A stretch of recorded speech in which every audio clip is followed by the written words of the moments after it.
ऐसी कई खबरें आपने सुनी होंगी, पढ़ी होंगी और देखी होंगी कि नए साल से यूपीआई पेमेंट करने पर आपको एक्स्ट्रा चार्ज पे करना होगा। लेकिन ये जो सभी खबरें हैं इनमें बिल्कुल भी सच्चाई नहीं है। सरकार ने थर्ड पार्टी यूपीआई ऐप्स पर 30% की कैपिंग करने का फैसला जरूर लिया है, लेकिन उससे यूजर्स की जेब पर कोई असर नहीं पड़ने वाला है। तो यूपीआई ऐप्स पर 30% की कैपिंग का क्या मतलब है और खबर की सच्चाई क्या है, यही सब बातें आज की वीडियो में मैं आपको बताने वाला हूं, जिससे आप दूसरी किसी खबर से गुमराह ना हो।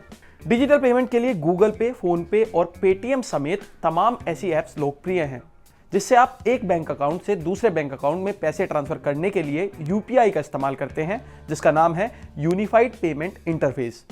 यूपीआई को चलाने वाली संस्था का नाम है national payments corporation of India, यानी कि एनपीसीआई। डिजिटल पेमेंट्स भारत में पहले से ही काफी लोकप्रिय हो रहा था, लेकिन कोरोना महामारी और लॉकडाउन में इसमें और भी तेजी आ गई।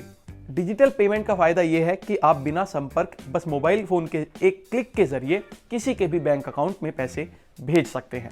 यह तरीका लोगों को कितना पसंद है, इसका अंदाजा आप इस बात से लगा लीजिए कि भारत में हर महीने तकरीबन 200 करोड़ यूपीआई लेन देन हो रहा है।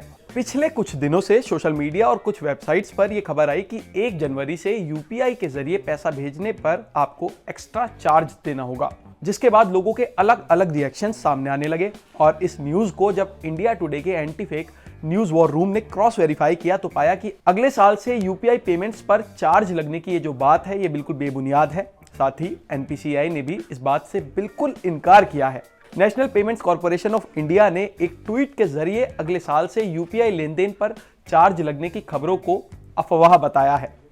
सरकार के सूचना विभाग पीआईबी ने भी नए साल से यूपीआई लेन देन के महंगे होने की बात को गलत ठहराया है। यही नहीं, गूगल पे ने भी इससे इनकार किया है।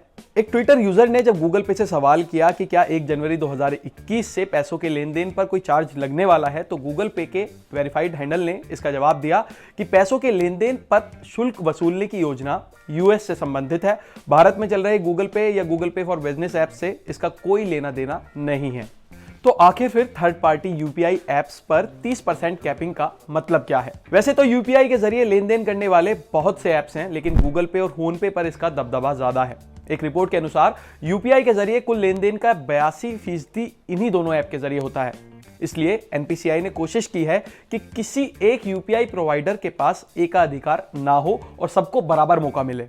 5 नवंबर को जारी एक प्रेस रिलीज के जरिए एनपीसीआई ने कहा है कि 1 जनवरी 2021 से हर यूपीआई सर्विस प्रोवाइडर को कुल यूपीआई लेनदेन के 30% लेनदेन की ही इजाजत होगी। यानी कि 30% की ये जो कैपिंग है ये यूपीआई ऐप्स पर है, ना कि यूजर्स पर, और यूजर्स को इसके लिए कोई भी एक्स्ट्रा चार्ज नहीं देना पड़ेगा। तो जो खबर ये दावा कर रही है कि 1 जनवरी 2021 से यूजर्स को यूपीआई पेमेंट के लिए अलग चार्ज देना पड़ेगा, वो बेबुनियाद है। और ऐसी खबरों से आप बचकर रहें और देखते रहें टेक टॉक।